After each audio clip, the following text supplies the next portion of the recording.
how to buy Pink Panther token. So this token came under the symbol of Panther. Now, before we start, this is not financial advice. I'm not professional or economic expert. So before investing in any project that you find on my channel, please do your own research.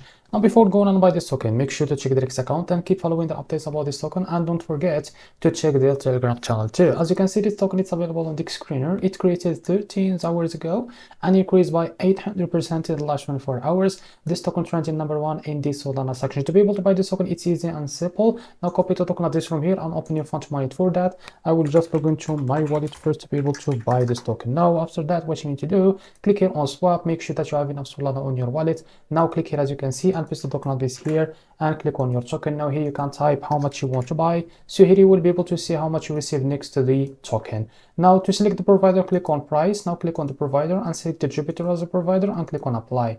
Now go back and make sure to read all that information here. Click on swap and you will be able to redirect you to Jupiter provider page to be able to buy this token. So this is how to buy Panther token. If you found this very helpful, please like and subscribe. See you next video.